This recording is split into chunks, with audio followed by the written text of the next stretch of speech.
இன்றைய தினம் பதற வைக்கின்ற ஒரு செய்தி பத்திரிகைகளை நீங்க பார்த்திருப்பீங்க. ஆந்திர மாநிலத்திலிருந்து ஒரு வாழத்தார் ஏற்றிக்கொண்டு ஒரு லாரி திருவண்ணாமலைக்கு வருகின்றது.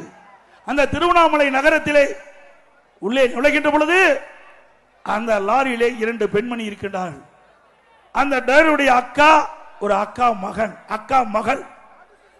உடனே காவலர்கள் 2 பேர் அதை தடுத்து நிறுத்தி சோதனை செய்து இந்த 2 பெண்மணிகள் யார் என்று விசாரிக்கின்ற பொழுது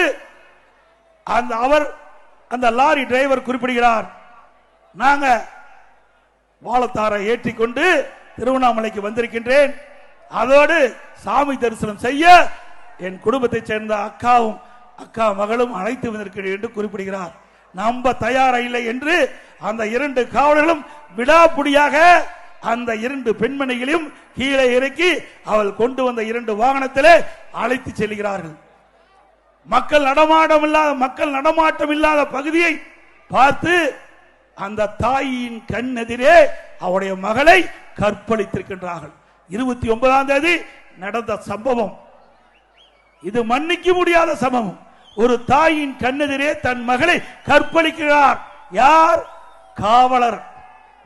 மக்களை பாதுகாக்கக்கூடிய காவலரே இப்படிப்பட்ட ஒரு கொடூரமான செயலில் ஈடுபட்டிருக்கின்றார் என்று சொன்னால் இந்த அரசாங்கம் எப்படி நடந்து கொண்டிருக்கிறது என்பதை நாம் எண்ணி பார்க்க வேண்டும். ஒரு திறமையற்ற முதலமைச்சர், காவல்துறை அவரிடத்திலே இருக்கின்றது.